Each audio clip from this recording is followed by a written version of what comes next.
Now it is time for my 5 underrated teams in college football this season, and the teams that are most likely to outperform their projections. We're going to start with number 1, the Utah Utes. Now, they're rated in the preseason, number 27 in the AP poll, and number 30 in the coaches poll. And I have them as a top 20 preseason team.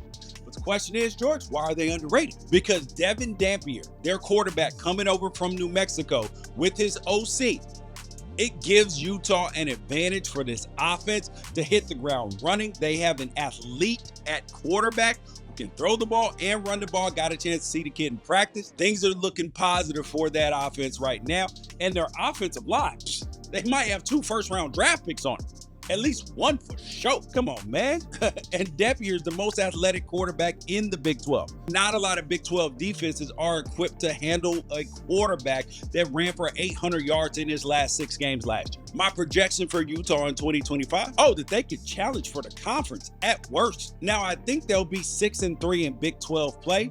And even with the toughest conference slate in the Big 12, they'll be able to do that. So that's why they will exceed expectations. Number 2, the Washington Huskies. Why do I have to be the defender of the Washington Huskies? Can anybody explain this to me? They got no AP votes. They're number 41 in the coaches poll. And I have them 23rd in my preseason poll. Why they're underrated? Because they were lights out last year at home. And this year, at home, they host Ohio State, Illinois, and the Oregon Ducks. If they win even one of those games and are at least 4-2 on the road, then they will absolutely 100% finish the season ranked.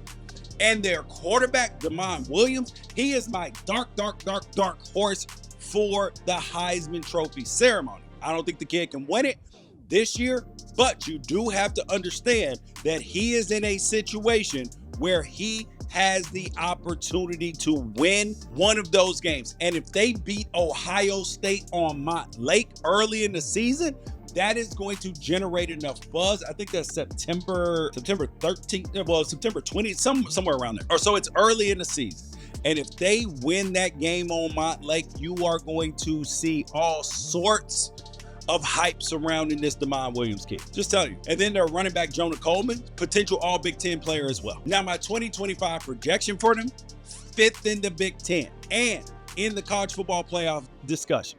So please, country, explain to me, why I have to be the defender of the damn Huskies? Now, number 3, the Auburn Tigers. Underrated this year. Auburn Tigers underrated this year. They are outside of the top 30 in both the AP and the college football, the coaches poll. Now, why they're underrated?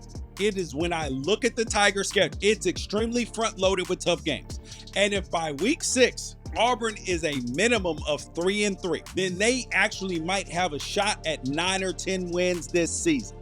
But they at least have to win one game against Baylor, Texas A&M, Oklahoma, or Georgia. And I believe that they can do that.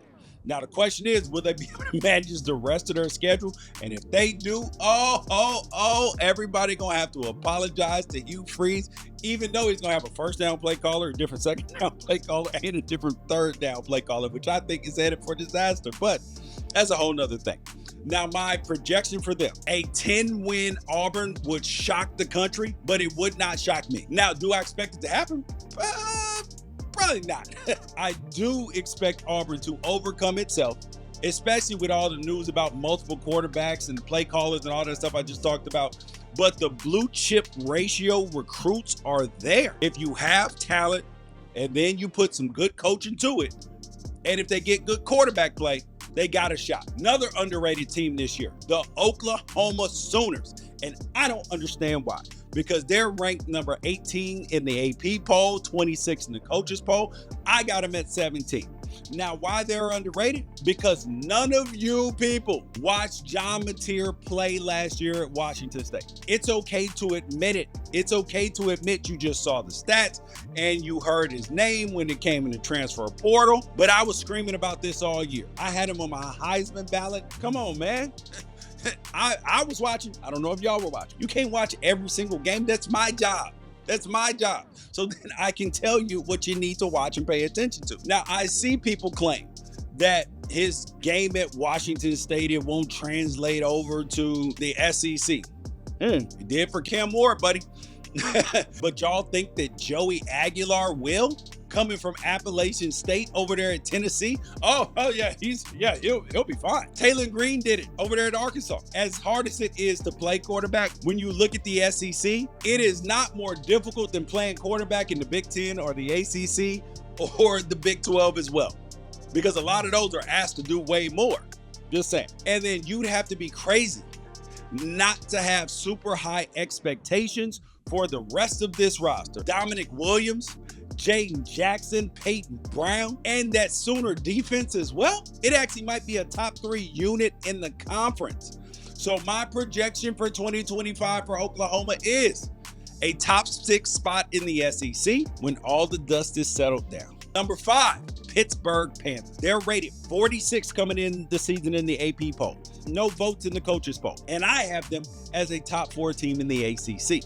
Why they're underrated? Because they probably have the best pure passer in the conference at quarterback in Eli Holstein, and one of the best dual-purpose running backs in the country in Desmond Reed, and one of the best linebacking rooms in all of college football. But nobody knows that because it's like a well-kept secret around here. They're trying to, they don't want nobody to know about their players because they might try to get stolen in the portal. And these are great building blocks heading into the 2025 season because you got Jeff Persi and Kendall Stanley that were great portal additions to this offensive line as well. And then you got Jaeden Moore. He might not have been able to break out at Oregon, but in the ACC, he actually might develop into one of the best pass rushers in the conference. My projection for the 2025 Pittsburgh Panthers is that Pitt, previously, they have won between 6 and 8 games in 11 of the last 15 years.